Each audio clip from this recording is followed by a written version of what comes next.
Good evening. This is Dr. Galliano, and this is my welcome to FRN 4302 Digital Forensics Applications at Columbia Southern University. This is our live session number 3, concluding the course in Unit 8. And again, my name is Dr. Galliano.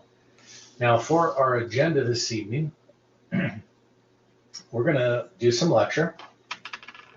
We'll then do an analysis of the last assignment that you have due by this Tuesday evening, and then we'll open it up for questions and answers. I'm going to switch over to my chat window to make sure that I haven't missed anyone. Okay, great. Those are the things that we're going to cover. So with that, let's go ahead and jump right into the lecture piece. Now, I hope to have this all done in about 40 minutes. We'll see how it goes.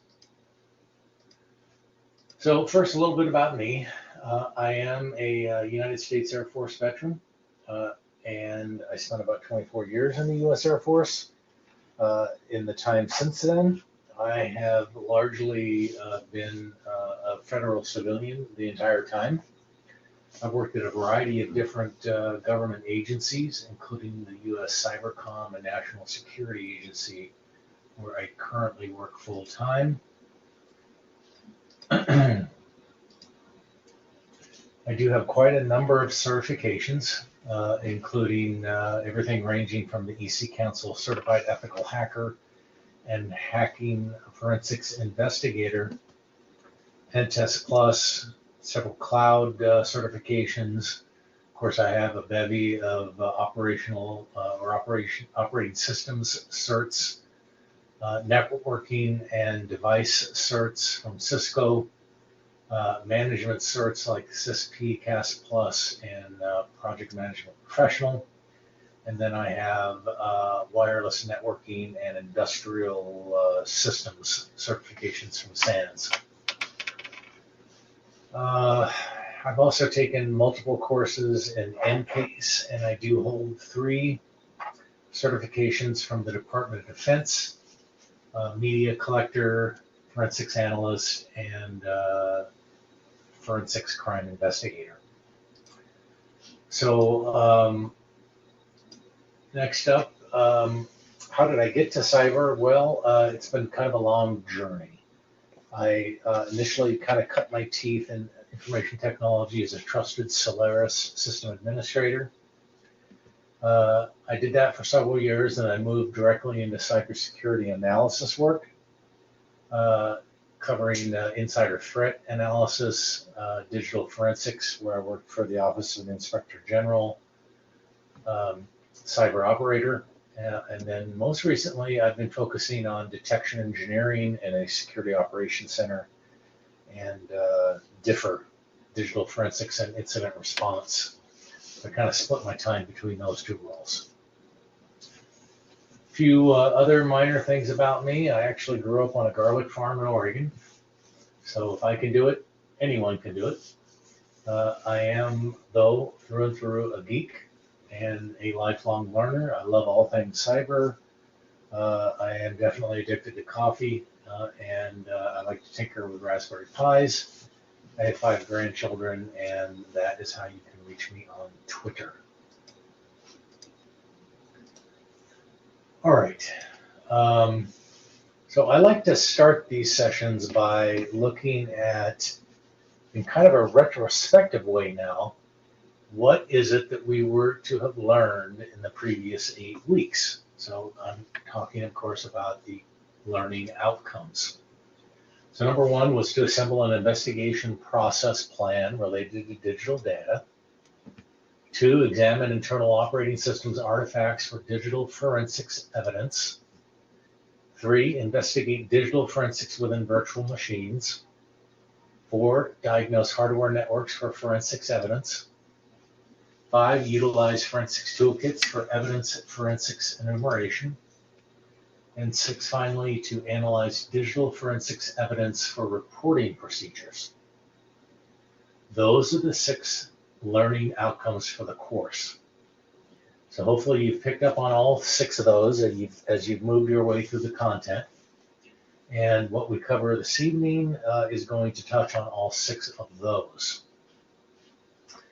So with that, I'm going to shift into the content that I have for the units. So first of all, in Unit 1, you covered Chapter 1 in the electronic textbook, establishing the scope of digital forensics. You were introduced to computer forensics, and you examined 5 different types of internet crime, namely phishing, hacking, virus dissemination, logic bombs, and denial of service attacks.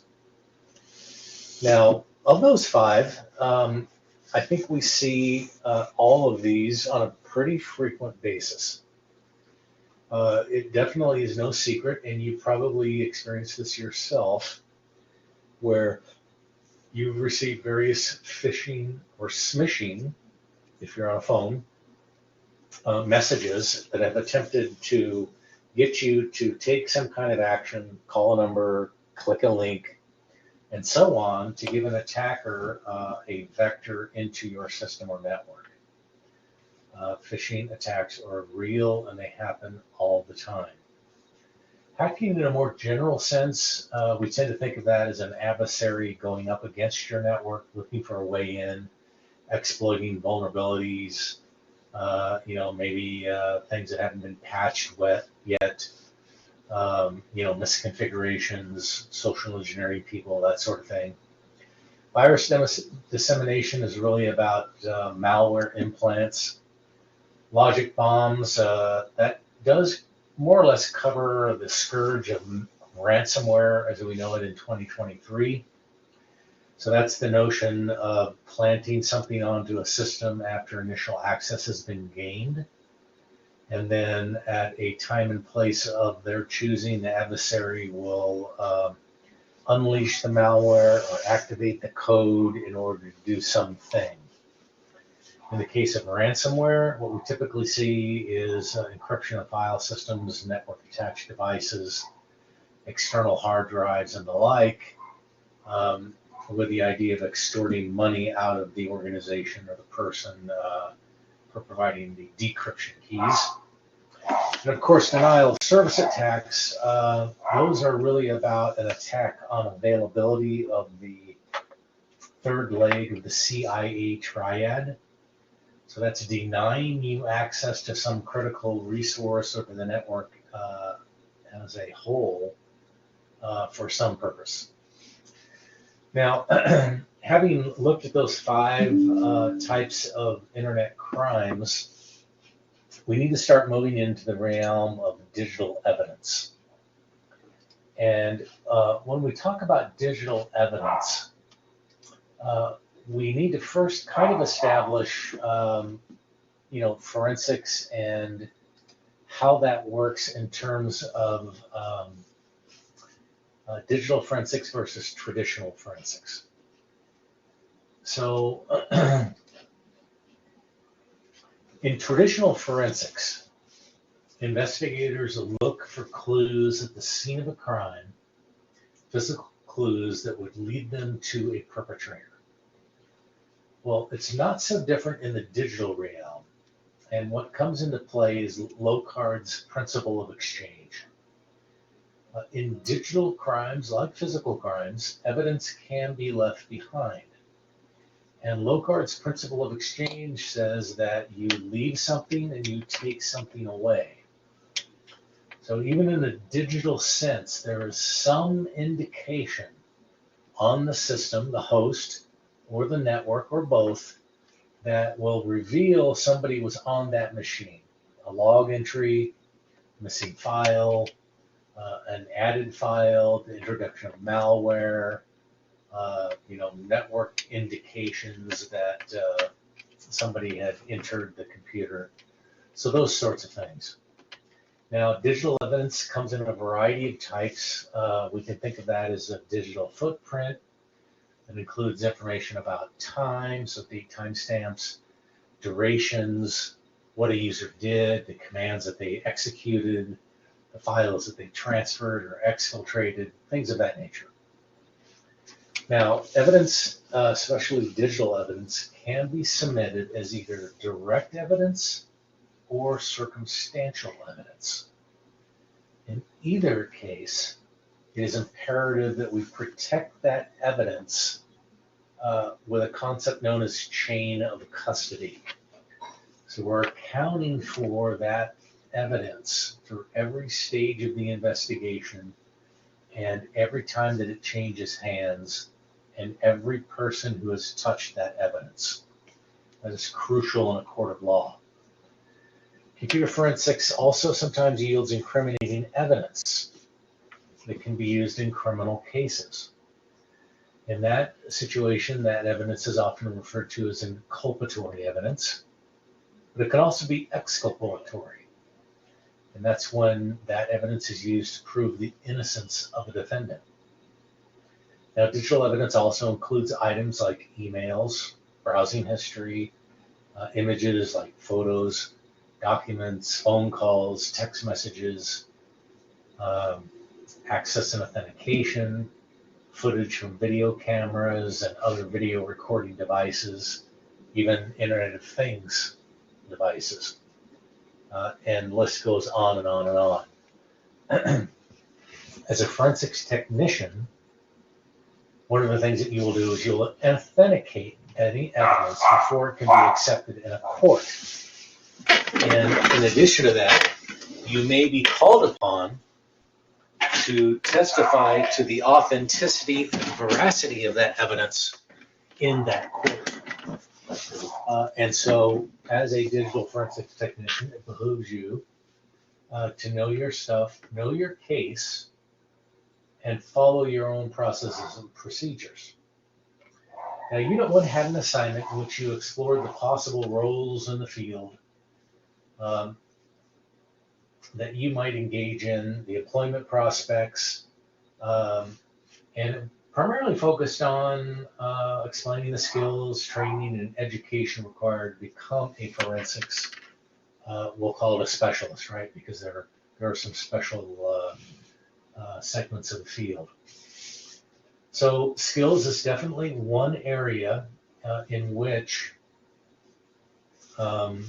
we tend to draw a distinction about digital forensics technicians. So this involves knowledge of computers, knowledge of people, a strong ability to infer actions and develop hypotheses, allowing you to reconstruct activities, scripting and programming, legal expertise, communication and writing skills, ethics and trustworthiness, and I even include in that protecting the confidentiality of evidence and members involved in an investigation. I will say that you must be very good with the tools of the trade, and you must adhere to best practices. Job opportunities have steadily increased, and that should come as no surprise as the number of computers and technology has permeated every segment of our society and lives. There are also the influences from the 5 big megatrends that I call the internet and the web: mobile, cloud, the Internet of Things, and artificial intelligence. When we talk about certifications, there are a number of different certifications in the industry. Some of the more well-known are the EC Council Certified Hacking Forensics Investigator, the Certified Security Incident Handler, the DoD Cybercrime Institute Media Collector, Analyst and Crime Investigator certifications, the IACIS Certified Forensic Computer Examiner, the ISFCE Certified Computer Examiner, the ASIS International Professional Certified Investigator, and then the SANS JIAC Certified Forensics Analyst, the GCFA, and the Network Forensic Analyst, the GNFA, and then more recently, the Advanced Smartphone Forensics, the GASF. There are others as well, including certifications on tools for things like Access Data's FTK, Axiom, Magnet, and the EnCase tools um, specifically. All right, so moving into Unit 2 then, you studied Chapter 2, Windows Operating and File Systems, and Chapter 3, Handling Computer Hardware. So let's take a broad view first. Forensics is the application of scientific knowledge for collecting, analyzing, and presenting digital evidence for legal purposes. The word forensics is derived from a Latin word meaning bring to the court, and forensics is used today is the collective term for the techniques, tests, and analyses that we employ to collect evidence of criminal activity. Now, even though you've heard the word criminal and crime and cybercrime several times, let me tell you that there is a large portion of forensics that occurs in the real world that is not necessarily focused on crime as we think about it in law enforcement. It may be violations of policies. It may be simply the forensic analysis of, security and network information, such as I perform in a security operations center. I'm not really concerned about law enforcement items in that role. I am not, a law enforcement official. I don't carry a badge, but I definitely carry out forensics techniques and perform forensics duties in my responsibilities. Now, you might ask, well, what is computer forensics exactly? How does it differ from real forensics or traditional forensics? Well, it is the same processes. It's just that we apply it to digital evidence. And so we can say then that digital forensics preserves, collects, identifies, validates, analyzes, interprets, records, and presents digital evidence of a crime or suspected crime. And why are we interested in doing this? Well, all one has to do is listen to the news because cyber attacks are prevalent and they occur all the time. And because of that, we need to have the ability to conduct computer forensics in many different types of organizations. We need to monitor people's electronic activity, as well as ensure the integrity and availability of network infrastructures. And so because of that, forensics, digital forensics specifically, is a crucial component for companies and organizations today. All right, that translates then that for many organizations, having a dedicated forensics staff that is trained in computer forensics is essential to protect itself and to safeguard against cybercrime. Now, when we think of criminal investigations, we tend to think of things like homicides, child abuse, unauthorized access to government systems, theft of trade secrets, insider trading, software piracy, embezzlement, copyright infringement, and violations of personal privacy, such as cyber stalking. Those are all the kinds of things that you will investigate. Now, education typically centers around a bachelor's degree, augmented by some of the certifications I mentioned earlier, but with a heavy emphasis on on-the-job training, right? You need experience. Now, let's take a look at the SANS JIAC GCFA, the Certified Forensics Analyst. What are the kinds of things that you must demonstrate to earn that certification? Well, they include things like file systems and operating systems, metadata and file name layers, forensics intrusion analysis, data layer examination, digital forensics and incident response, timeline analysis, forensic investigation methodologies, and acquiring and analyzing volatile data. Now in Unit 2, you had probably one of the most appropriate labs in the course because you got to experience verification of RAM usage. You looked at exploring the Windows registry. You used a hex editor, and you even were exposed to a forensics tool known as FTK Imager. I can tell you that that is a tool that I've used in several different digital forensics roles. It's kind of considered the gold standard for imaging devices. And everyone I know in the digital forensics field makes use of FTK Imager. So that was some valuable hands-on. In Unit 3, you covered acquiring evidence in digital computer forensics in a lab setting and online investigations. One of the things that you looked at was Novak's 4 stages of digital forensics, including the collection, imaging, analyzing, and reporting phases as Novak characterized them. That led us to evidence acquisition as being the most important facet of digital forensics investigations, arguably. The main aim of evidence acquisition is to make sure that you are instituting evidence handling procedures in the acquisition process that does safeguard the integrity of evidence to prevent it from being tampered with.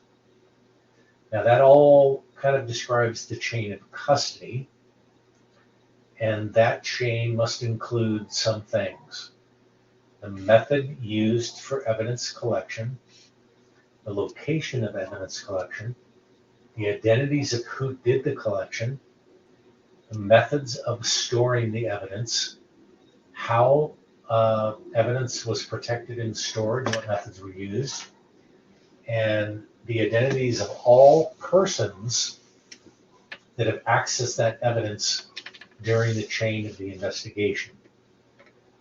Now, during collection, we are very concerned with the order of volatility. And that order of volatility can be viewed as a pyramid. At the base of the pyramid is archival media and backups.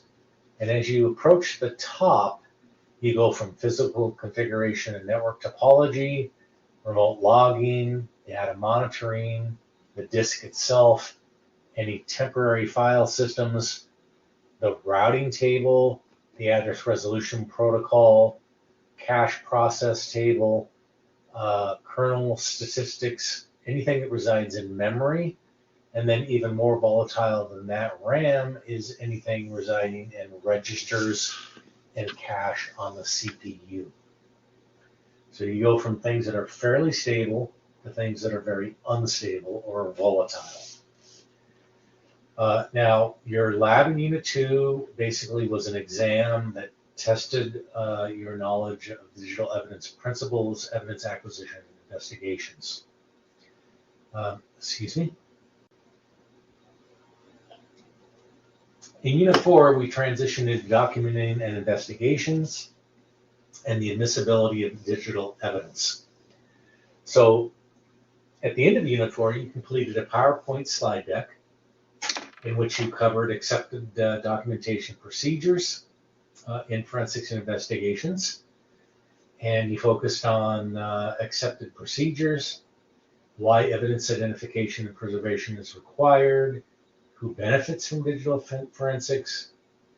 You looked at the types of forensic examinations, you identified some of the tools of the trade, and you explained what forensics examiners look for when conducting investigations. So this unit was all about digital forensics investigation activities. And this covered everything from the gamut about the crime scene. That crime scene, and then everything that goes into obtaining the warrant, planning for the search, or the execution of the warrant, the seizure activities that you're going to focus on, how you serve the warrant, and then collecting evidence at the scene. Now, some of the things that are important there are documenting the location and details at the scene. And those include things like what things are there, the power status, state, and condition of storage media, any electronic devices, the internet, network access, all that needs to be recorded. It often includes taking photographs of what is on the screen of any digital devices, how the devices are connected, what's wired in. The drive imaging process probably is the most important aspect of ensuring your evidence will be admissible in court. That forensic image includes a bit stream or a bitwise copy, or sometimes referred to as a bit-for-bit copy. And then anything we do as forensics technicians to perform analysis on that copy, on that image, is always done on a copy, never on the original.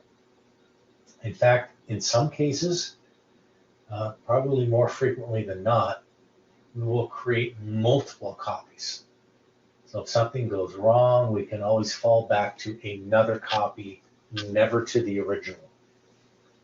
And then it delved a little bit into writing the digital forensics analysis report with two key points: that it must be an in-depth analysis and it must lead to some conclusion of findings.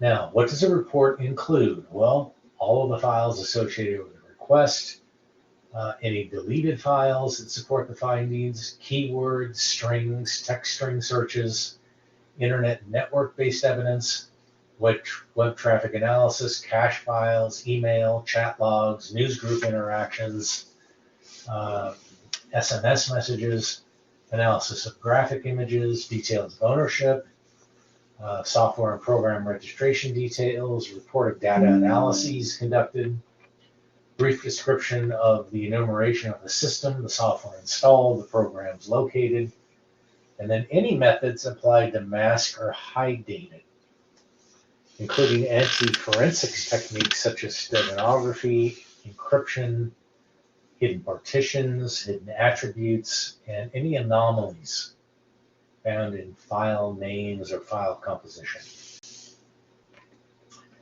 Now, in Unit 5, you migrated to Chapter 8, Network Forensics and Incident Response.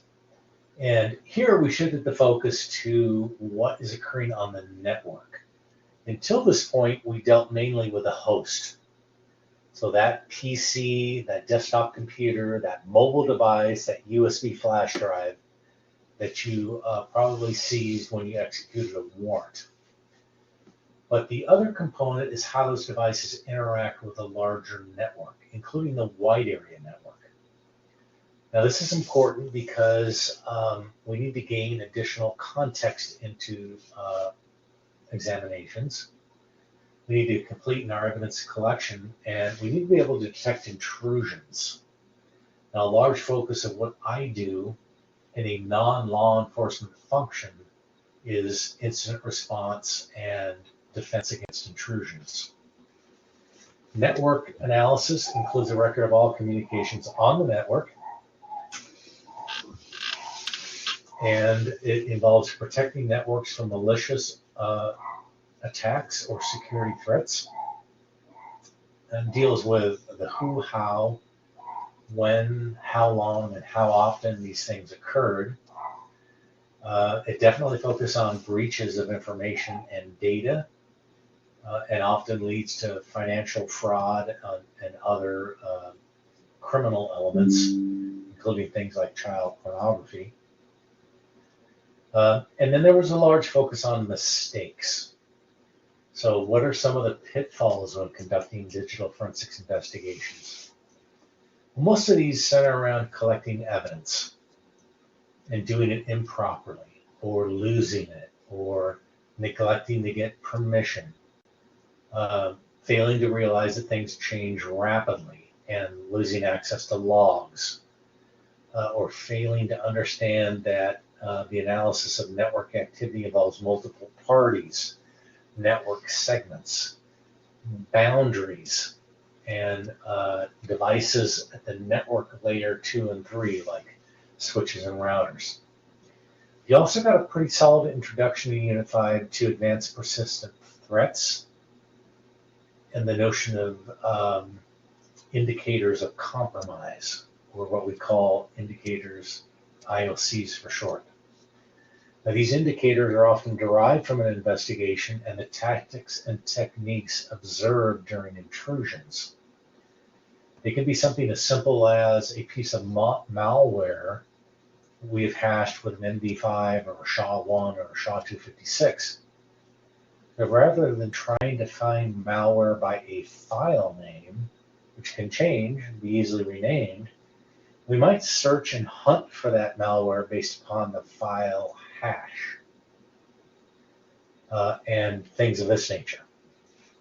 You also did an essay in this unit in which you articulated the importance of digital forensics.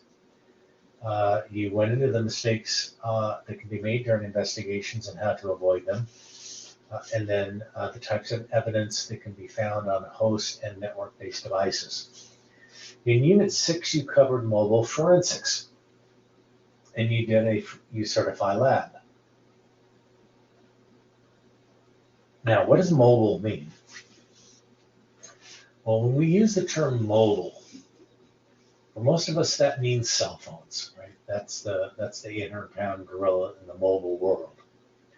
But don't forget that mobile also embraces things like tablets, watches, other wearables, GPS devices, medical devices, all manner of devices that are small enough and portable.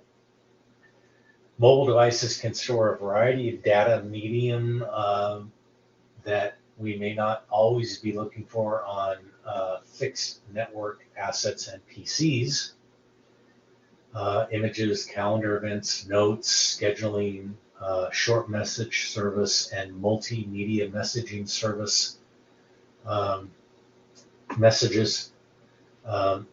And we have to realize that mobile devices rely heavily on connected cloud services and often encryption. And that leads to the challenges with the mobile devices.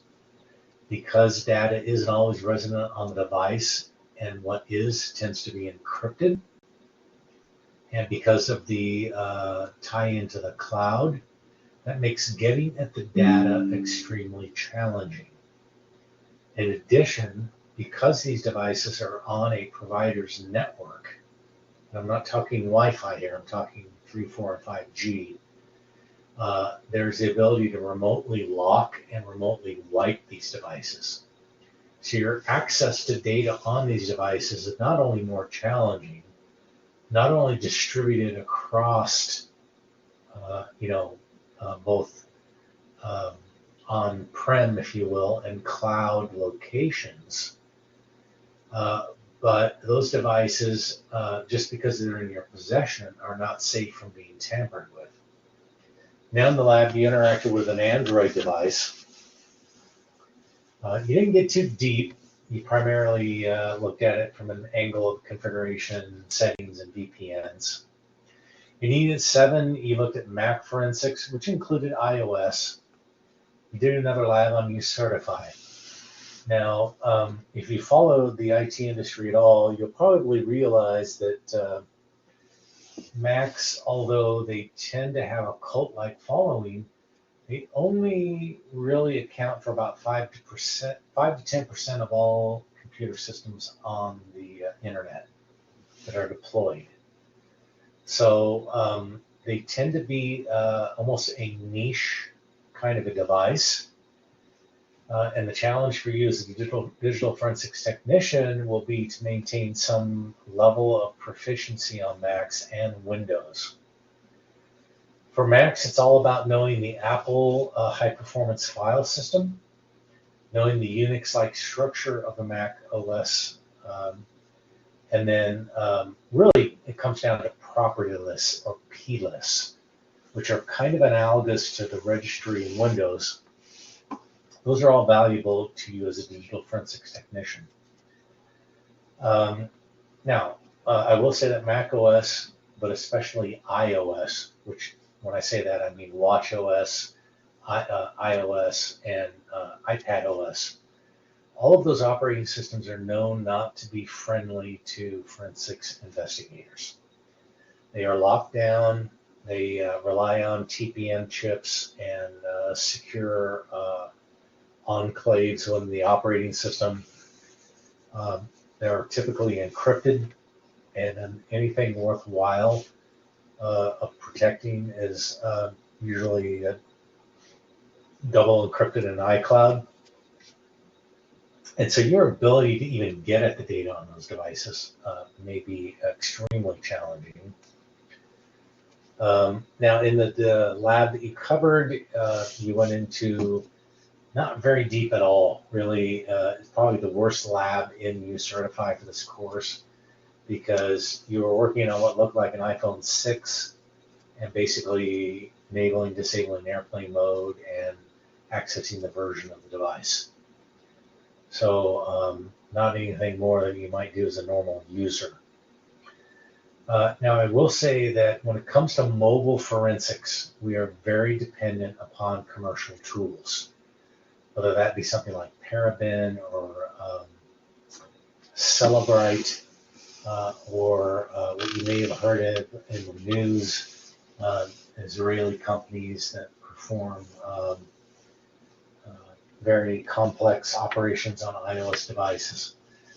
And so those become very tool-centric. Now, in Unit 8, you did cover Chapter 11, and that was entitled Photography Forensics.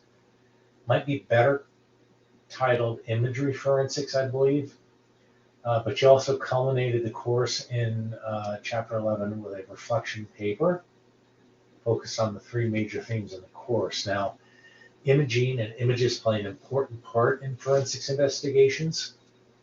They're also a large part of what people do on social networking sites. Now, digital photography, digital photos, digital imaging differs in a major way from analog. And that is that digital photos carry a wealth of metadata. So data about data. So digital photos typically allow you to access EXIF data, which includes things like date and time, make and model of the camera used, a thumbnail image, parameters about the camera, such as aperture settings, shutter speeds. Sometimes can even include longitude and latitude to give you the exact location where the photograph was created. They include many different photo types, things like PNG, GIF or GIF, JPEG, TIFF, and RAW files. But those are what we call pixel-based graphics. There are also vector graphics.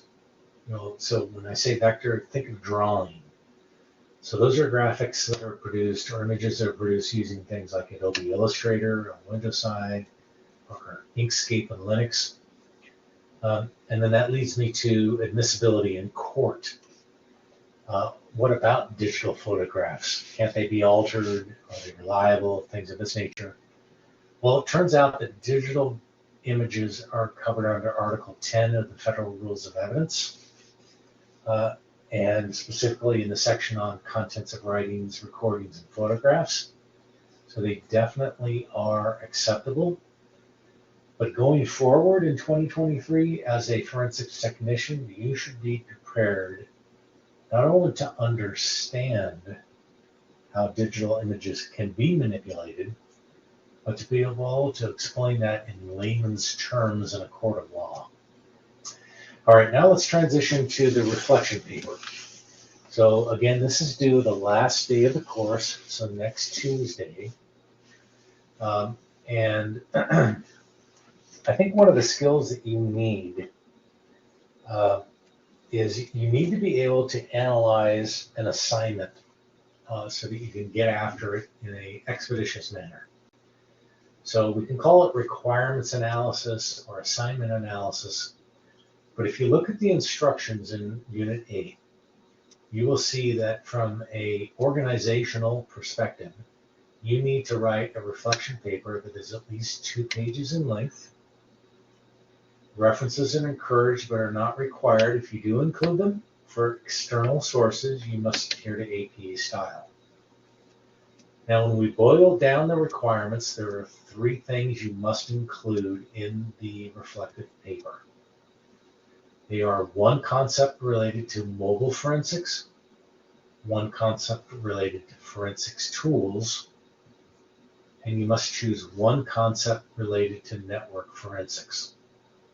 So there you have your 3 main points. Now, some of the things that you must cover. How are the concepts related to the subject of digital forensics? How have those concepts affected forensics in the past? How will the concepts affect forensics in the future? And how you think these concepts may affect you in your career. Now, there are some implied requirements, things that are not stated in writing, but go with the territory.